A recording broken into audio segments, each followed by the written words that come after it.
Hello दोस्तों, आप सबका स्वागत है अमन पीसीएस 24 चैनल पे। और आज का हम मुख्य करंट अफेयर जो एग्ज़ाम के दृष्टिकोण से बहुत ही महत्वपूर्ण है उसको लेकर हम लोग उपस्थित हो चुके हैं। तो आइए हम लोग देखते हैं इसको बारीकी से। तो सबसे पहले पूनम गुप्ता ने आरबीआई का डिप्टी गवर्नर नियुक्त हुए हैं। कि आप जानते हैं आरबीआई जो कि एक बैंकों का बैंक है, उसमें डिप्टी गवर्नर जो कि कौन बनी है, तो पूनम गुप्ता बनी है। उसके बाद में हम देखें तो सरकार ने मार्च में 1.96 लाख करोड़ जीएसटी वसूला। सिर्फ मार्च महीने में केंद्र सरकार ने लगभग 1.96 लाख करोड़ रुपया वसूल की है सिर्फ जीएसटी के माध्यम से। सिर्फ एक महीना की है, बाकी अब पूरे साल का आप अनुमान लगा सकते हैं। उसके बाद में है वित्तीय वर्ष 2024-25 में भारत सरकार का रक्षा निर्यात रिकॉर्ड ऊंचाई पर पहुंचेगा। पिछले वर्ष की तुलना में 2024-25 में जो भी हमारे देश में पहले रक्षा के लिए हम जो भी आयात करते हैं उसमें काफ़ी गिरावट हुआ और हमारे देश स्वदेशी ऐसे रक्षा संबंधित जो भी हथियार है वो स्वयं बनाने की प्रयास कर रही है। और इस 2024-25 में भारत सरकार का रक्षा निर्यातक रिकॉर्ड ऊंचाई पर रहा। अन्य साल की तुलना में 2024-25 में जो भी रक्षा व्यवस्था है उसमें काफ़ी वृद्धि देखने को मिला है, जो कि अन्य साल की तुलना में इस साल अधिक देखने को मिला है। उसके बाद देखें तो सेना कमांडरों का सम्मेलन 2025 में नई दिल्ली में शुरू हुआ। सेना कमांडरों का सम्मेलन 2025 में नई दिल्ली में शुरू हुआ है। ये राजनाथ सिंह के नेतृत्व में यह सेना कमांडो जो सम्मेलन है उसको नई दिल्ली में शुरू हुआ है। इसमें सेना को और मजबूती प्रदान किया जाएगा और जो भी उनकी समस्याएं थी उनको कम करने का इसमें विचार किया जाएगा। उसके बाद में सली बोचवी राष्ट्रमंडल की पहली अफ्रीकी महिला महासचिव बनी। अफ्रीका की पहली महिला सचिव बनी है, तो इनका नाम है सली बोचवी, जो कि राष्ट्रमंडल की पहली महिला है जो कि सचिव बनी है।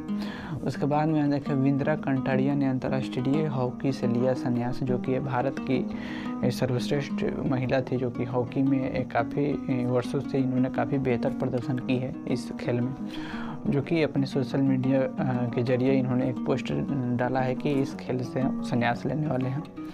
उसके बाद में हम देखें तो गृह मंत्री अमित शाह ने महाराजा कांग्रेस की प्रतिमा और अन्य पहलों का अनावरण किया। आज जानते हैं वर्तमान गृह मंत्री जो कि अमित शाह है, जो कि हरियाणा में वहाँ पर भी बीजेपी की सरकार है और वहाँ पे डबल इंजन की सरकार है, इसलिए वहाँ पे इन्होंने इस योजना को शुरू किया है। तो इस योजना का नाम है महाराजा अग्रसेन की प्रतिमा की इन्होंने अनावरण किया है। उसके बाद में हम देखें तो अमित शाह ने बिहार में 800 करोड़ रुपए से अधिक की योजनाएं और परियोजनाओं का उद्घाटन किया है। अमित शाह जो कि वहीं गृह मंत्री हैं, उन्होंने 800 करोड़ का भी बिहार की योजनाएं और परियोजनाएं को उद्घाटन किया है। उसके बाद हम देखें तो भारत ने भूकंप प्रभावित म्यांमार के लिए ऑपरेशन ब्रह्म शुरू किया है। यहाँ पर आप ध्यान दीजिएगा, क्या है ब्रह्म शुरू किया है। भारत एक संस्था चलाती है ब्रह्म। इसमें होता है कि जो भी अगर कहीं पर भी कोई भी आपदा से अगर वहाँ पे कुछ चीज़ें प्रभावित होती हैं जिसमें आप कह सकते हैं किसी की जान जाती है, या यहाँ पे जो भी ज़रूरत वाली जो भी चीज़ होती है वहाँ उस चीज़ को सरकार मदद जहाँ पे ज़रूरत पड़ता है वहाँ पे सरकार इस संस्था के माध्यम से पुगाती है। तो वहीं जब आप जानते हैं कि म्यांमार में जो भूकंप आया था वहाँ पे भारत सरकार ने वहाँ के जो उच्च अधिकारी लेवल थे उनसे बात करके कुछ राहत भरी सामग्री को पहुँचाने का प्रयास कर रही है। उसके बाद हम देखें तो प्रधानमंत्री मोदी ने बच्चों के लिए विशेष ग्रीष्मकालीन अवकाश कैलेंडर का अनावरण किया है। प्रधानमंत्री ने एक विशेष अवकाश कैलेंडर बच्चों के लिए जारी किया है। इसमें ये होगा कि जो भी बच्चे के अपने मन पसंद जो भी जिसमें भी उनकी रुचि अधिक है उस चीज़ को करने के लिए कुछ उनके समय दिया जाएगा कि उस क्षेत्र में वो कुछ बेहतर करें। तो इस तरह के मोदी ने अपने बचपन की कुछ ऐसी स्थिति को देखकर इस तरह की योजनाएं लाई हैं। उसके बाद में देखें प्रधानमंत्री मोदी ने बच्चों के लिए विशेष तो हम लोग देख लिए। उसके बाद में देखें 37वां कथक महोत्सव 2025 नृत्य और साहित्य का भव्य उद्घाटन। 37वां कथक जो कि एक नृत्य है जो कि दिल्ली में इसको किया गया है 2025 का। उसके बाद हम देखें केंद्र सरकार ने शुरू करने जा रही है सहकारी टैक्सी जाने। केंद्र सरकार ने जो कि एक ऐप को लॉन्च किया है जिसमें ड्राइवरों को एक उचित मुनाफा दिया जाएगा उसमें, और जो भी उसमें डिटेल होगा उसको सार्वजनिक किया जाएगा कि जिससे कि हमारे जो भी ड्राइवर वर्ग के लोग हैं उनको बराबर के हक को दिया जाए, इसलिए इस तरह के एप्लीकेशन को लॉन्च किया है। और ये फ़िलहाल वर्तमान जो गृह मंत्री हैं उन्होंने इस चीज़ को लॉन्च किया है। उसके बाद में हम देखें CDS जनरल अनिल चौहान, जो कि वर्तमान CDS है अभी, अनिल चौहान ने IIT कानपुर में टेक कृति 2025 का उद्घाटन किया।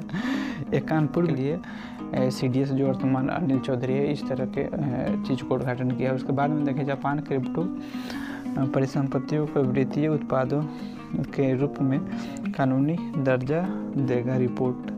अब जानते हैं जापान में क्रिप्टो करेंसी के लिए अगले ही साल एक विधेयक पेश करना है 2026 में, जो कि पहले एक 2017 में बिटकॉइंस के लिए जिस तरह पेश किया गया था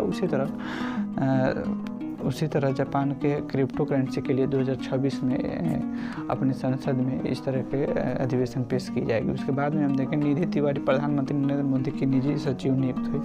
प्रधानमंत्री के निजी सचिव जो कि निधि तिवारी हैं ये नियुक्त हुई है, जो कि ये पहले अधिकारी रूप में अपने काफ़ी बेहतर तरीके से इन्होंने अपनी जिम्मेवारी को निभाई है। उसी को देखते हुए और एक महिला की गरिमा को बढ़ाने के लिए इनको चयनित किया गया है, जो कि प्रधानमंत्री नरेंद्र मोदी की यह निजी सचिव होगी। तो फिलहाल के लिए इतना ही, फिर मिलते हैं नेक्स्ट वीडियो में। जय हिंद, जय भारत।